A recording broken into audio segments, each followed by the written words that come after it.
Hey, Marcus. Go to the point where Jason fouls out, and what's cooking you? First off, I was just trying to figure out it was an offensive foul. We felt like Jason got pulled to the ground. And then even on that, in the first, I think in the third quarter or second, KD's rolling to the basket as I'm trying to recover. He runs back, plants his shoulder into me, and then I get a defensive foul. So it was just kind of like, we kind of didn't know what was going on for that, but it happens. It's part of the game. That's why it's a team game. You got other guys to step up and pick up the slack. You guys, closing out games early in the year was a problem. I mean, you guys now seem to handle these situations repeatedly. We had a lot of practice.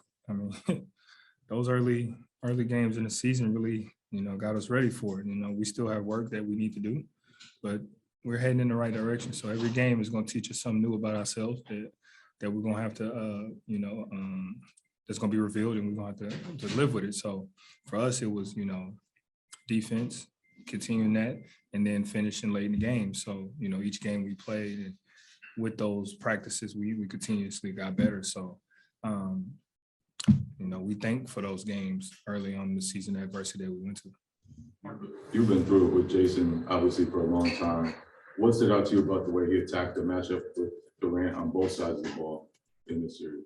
It was just that he attacked it. He didn't wait for anything. He went and he took it.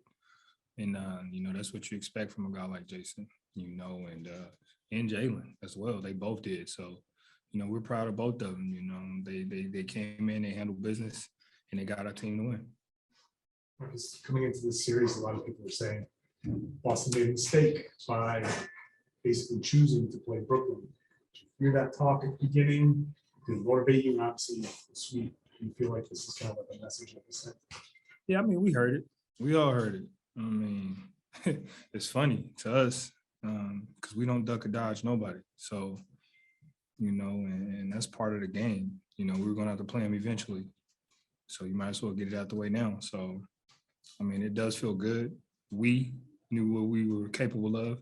We knew what we wanted to come in here and do, regardless of what anybody else did. And that's okay.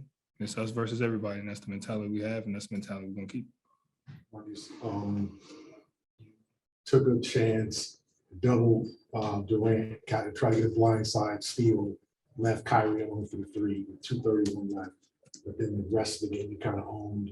And then the foul on Durant in the backcourt, people thought, what was he doing? But obviously, it was under 24 seconds. You don't want him to try to tie the game. What was going through your mind with that foul? What were you thinking? And then how did you own the moment with Tatum out of the game? And we're being honest, it wasn't a foul. I picked the ball and I dove on the ball. We both went to the ground. So loose ball, where's the foul? But they called it. Worked out in our favor, a 3-point game. He's going to the line to shoot 2 instead of 3, So I'll take that any day, especially with him. The way he was shooting tonight, I felt like everything he shot was going in. So, for him to send him to the line, make 2 instead of, 3, now they have to play the foul game and we're going to knock down free throws. So, it was worth it. I'll take it. If we were a tie game, I probably wouldn't have done it. Wouldn't even try to take that risk. And then with JT being out, like I said, it's got other guys. It's a team. One guy goes down, one guy fouls out, the next guy step up, and that's what we did. And we all collectively had a part in that. So we're happy. We're excited. It was good for us to play without Jason because we never know. It might happen again. So being able to be ready and understanding what to do without him is crucial for us. Like a short term. You didn't trip off the play. Okay, I left him alone and burned this, but you don't seem phased when you make mistakes. You just keep going. Can't be. Especially at this time of year, you can't be phased because one slip up, and then bam, he make us pay. Like I took a chance, it failed, move on to the next play, don't let it happen again. And that's the mentality you got to have. You have to have a short-term memory loss in this game, in this sport, this profession, at this level, and especially at this time of year. You guys have been statistically the best team in the league since late January. Do you look around, do you watch other series and think we're the best team in the league, or you just stay focused on the task at hand, whatever the next step is? Or do you think? I definitely see the other series. And for me, I'm thinking we're not the best team. We still have some ways to go. We still have work. And, you know, we don't want to get too high on the highs nor too low on the lows. So when I watch the game films, I'm watching it for, we're not the best team, you know, and we have to play like that. You know, we have to have that mentality that we're not the best team, because once you get that mentality, we're the best team, you start to get complacent and things start to kick in and bad habits, and we don't want that.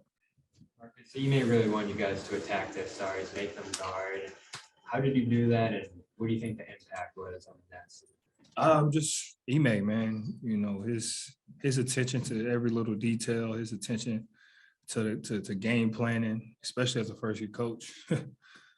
In the playoffs, his first year as a head coach. I mean, you got to tip your head off to that man. You know, the way he schemed the game, every game plan that he had for us to put us in the right spot to succeed and be successful. So we did that. He wanted us to go in and wear him down. We had the body, we had the guys, we had the length, we had the speed, we had the athleticism to do it. So we just have to go out there and execute his game plan. And as we seen, when the first game, we seen it work. The second game, and then by that third game, it was like, this is it. This is our game plan, and we just got to stay with it and attack it head on. You've always been the one trying to drive the confidence of the team ever since you've been here. You made that gambit being like, we're not going to run from Brooklyn at the end of the regular season. And that seemed to pretty clearly spark something for everybody. So how did that affect you? And how do you feel like that was a crucial part of just giving everybody that energy? Just, you know, it allows me to get that much better every time. You know, I'm out there playing against two of the greatest players in this sport, you know. It's only going to make me better. On the ball, off ball, defense, offense. It allows me to expand my game in more ways than one. And then also, with that being said, it allows me to help my teammates expand their games and see different things. So it is what it is. It's part of the game. And I'm like I said, I'm honored to be out there to be able to have that opportunity to be able to get my game to another level and help my teammates. How do you think, last question. How do you think just having a roster with so much playoff experience helped you guys? Say that again. How do you think having a roster with so much playoff experience helped you guys this series? Tremendous. I mean, at this point in time, we all know experience, depth, and, you know, adjustments. In this time of year, that's what it comes down to, you know, and obviously execution. So for us to be able to do what we've done, it's part of it. You know, like I said, you tip your head off to Ime and his coaching staff for getting us ready.